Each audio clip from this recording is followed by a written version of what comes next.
Good morning, everyone, and welcome once again to this Byte of Learning webinar that is being hosted by Dr. Boudouin Dillman.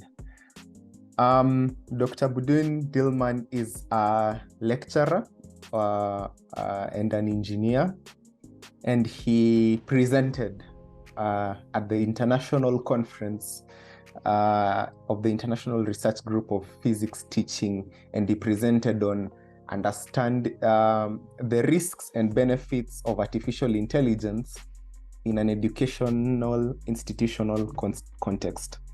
He's an associate professor in the University of Navarra, and he has set up there a biomedical instrumentation lab. Actually, at Strathmore, he's working with a grant from the France Education International to disseminate the practices of electricity installation within the framework of the I-UMEME project. So now in this session, he will propose lessons on early ChatGPT adoption by engineering students where he'll aim at offering insights to the deceptively simple approaches that some students have when engaging with large language models. We had a very interesting conversation with Dr. Dillman, and I can't wait for him to share all his wonderful insights. Dr. Dillman, karibu sana.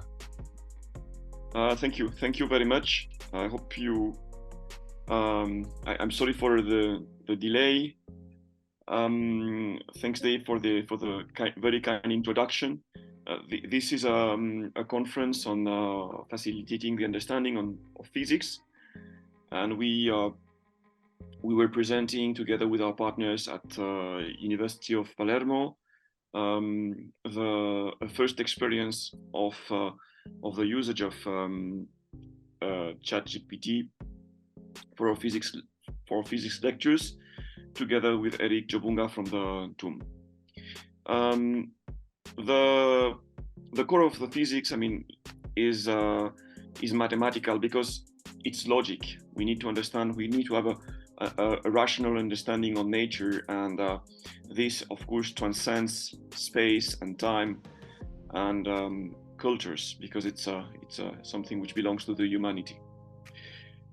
The first example of computational intelligence applied to physics were brought by Pascal, but as this device. But in modern times, I would say before Descartes, of course, and before the what we call the modern science, all the devices were brought. Nevertheless, it's interesting to think that those thinking machines have now evolved to something much complicated, which have been designated under the name artificial intelligence, and they contain a large number of tools. Among those, the most popular in 2023, because of the adoption and because of the very fast adoption, is ChatGPT. Nevertheless, I really insist on the fact that there is no intelligence which is not human. It's us human that invent, adapt, and create. And it's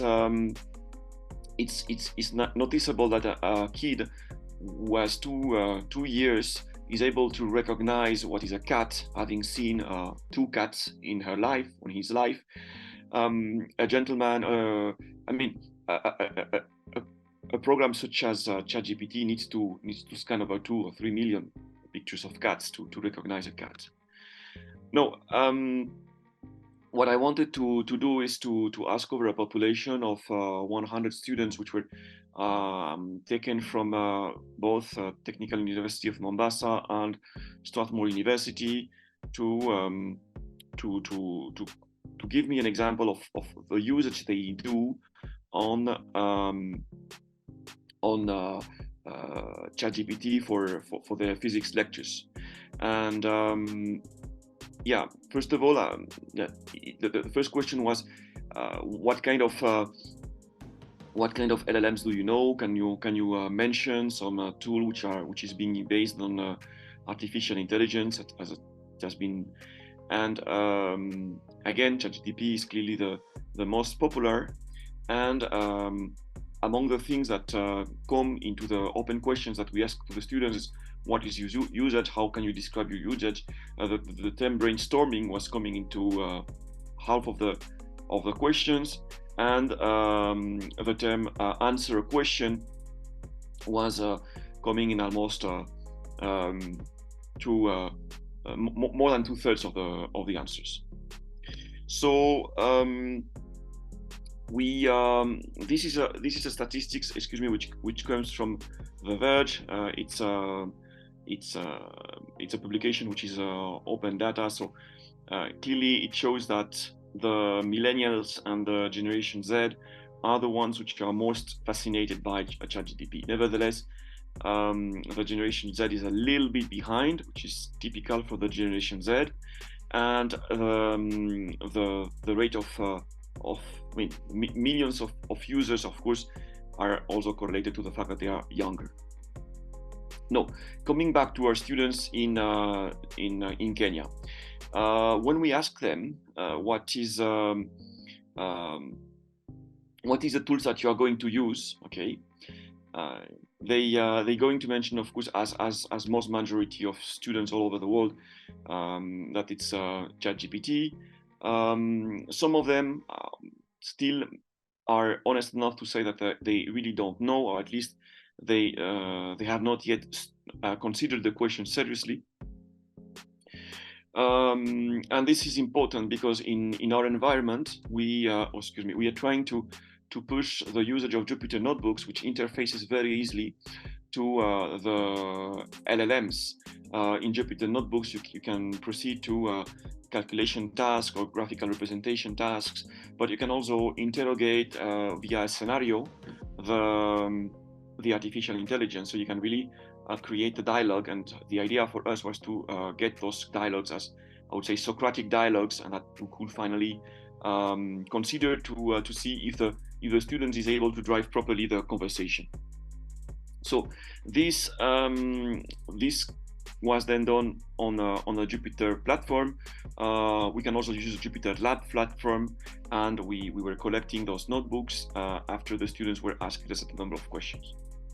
The situation of engagement was the study of a physics problem, which is called the Laplace Ryle, or induction into Foucault. I'm not going to enter into the details of that, but the students had to make a video experiment of a situation. They had to describe the movement of the situation. They had to, and then they had a choice. Either they were considering indeed a proper reduction of speed due to the interactions of the magnetic field, and if they were considering them properly, they were asked a question which was marked.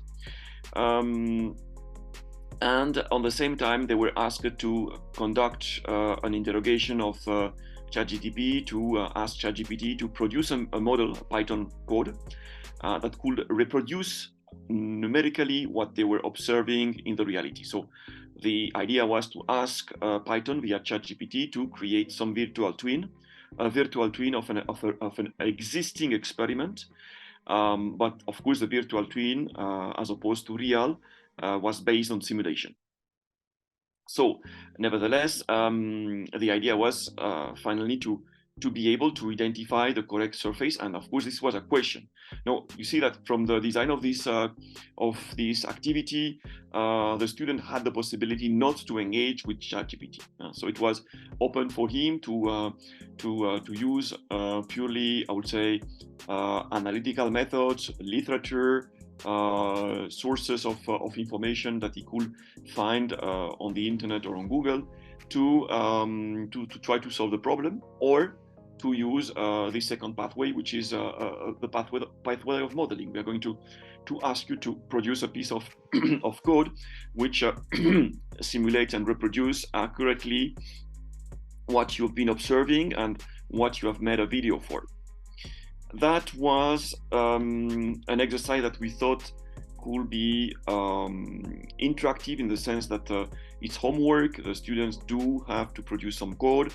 They can actually use ChatGPT, which is a very good code producer, because syntactically speaking, ChatGPT is and those kind of tools really produce no spelling mistakes in programming, which is extremely useful.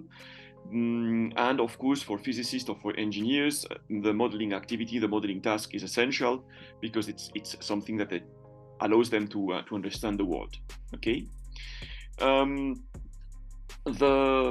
activity had a second a second step, where I would say the usage of artificial intelligence was even more promoted, because you had to calculate a value, and of course, if you do already have the Python code, the calculation is much more easy, and then you had to make a prediction. And again, this is the reason why we ask people to do models, to be able to predict the future.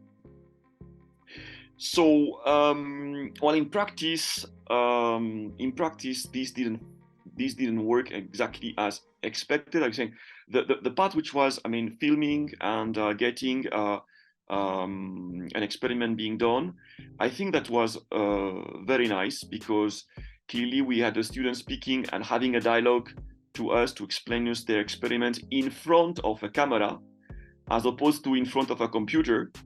Speaking their own words, as opposed to reading words which have been written by robots.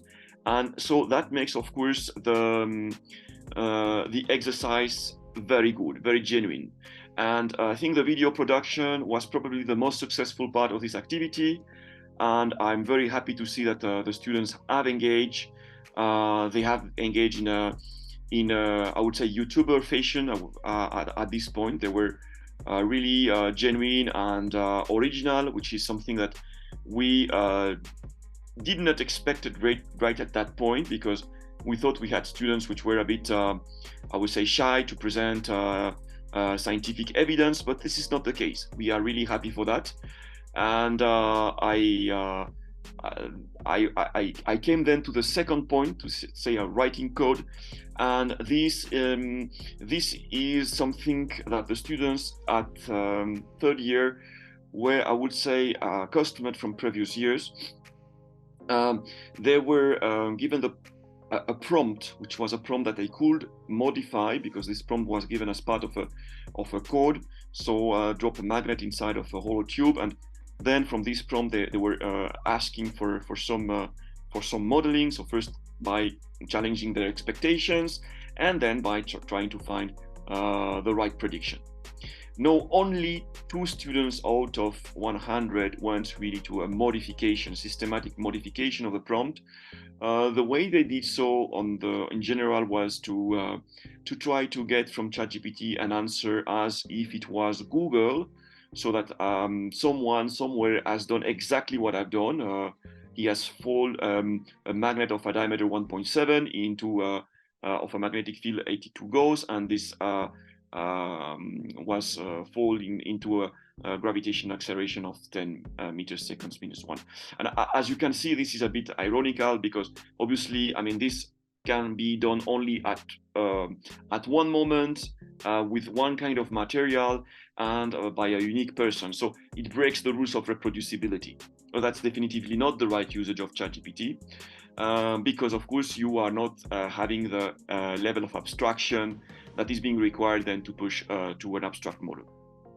So ChatGPT was programmed, and we explained to the students how to reprogram ChatGPT in order to ask explicit role for the robot, or explicit content information that we wanted back. Probably this was too ambitious in terms of programming tasks, at least for the second year. And so from this failure, we tried to see how could we make an improvement. So first, the idea was that in principle, all the students agreed on the fact that challenging the robot and then making an experimental setup was something good, because you can prepare your experimental setup after having been questioning the robot and maybe refining your question. So this is going to be what we're going to start next in next semester. We are going first to challenge the robot, and then from there we are going to do the experiment. Then we realized that, yeah, I would say the giant majority of the class had made no usage of artificial intelligence, and only one person, so only one or two persons, actually made the usage of artificial intelligence and then did a correction afterwards. So they went to back and forth to correct artificial intelligence, okay, which is what we expect, because we really want our students to trust on the reality and not on what a robot is telling to them. So from this debrief, I wanted to understand why, and why was it so difficult for them. The answers are the following: the chatbot is wrong. At that time, we were not using systematically the word hallucination, but this was probably what they meant. The student didn't feel to engage chatbots. He didn't want to correct chatbots, and the answer was, "It makes me nervous." So, well, that's clearly we are in a step of adoption of technology. It's not because this product has raised the attention of more than 5 million persons in 1 week that it's now been adopted. We have to make sure that people are going to be comfortable with that, also intellectually, of course. And I would say the biggest point was that it was not a market part of the homework. So the market part was to produce the code and to predict. No, it's this again. The students have good intentions toward that, but I mean, we all realize that there is a gap between having a good intention and having a right engagement with something in a systematic way. Okay. And then I think that all the students in third year recognize that they do not have they didn't have at that time a knowledge on the potentiality of the LLMs. So that's also something which I found very, very honest for me as a lecturer to get such a feedback, because it helped me to reconsider the tasks. And I would like to conclude to two slides. First, indeed, there's a need of prompt engineering. It means that somehow, even in science, we are going to have to reintroduce grammar schools, rhetoric, logic as part of education. That's something that it can be very useful. Then we have to know that the chatbots are excellent in certain sciences, more than in others. Obviously, at the moment there are other tools which probably are more customizable and that they are going to be useful for this purpose of engaging students in a dialogue where they have to produce some modeling. And finally, I would say that this assumption that our students are digital natives, right from the millennials, is for me a misconception. In fact, prompt engineering is nothing really new. It's the dialogue, it's the Socratic approach of engaging to the truth, is the way to question. And this is something that maybe we have neglected a little bit into traditional education, but actually it was, I would say, before some of our reforms. I'm not going to criticize CGC. I think I've seen the limitations of CGC and those educational reforms.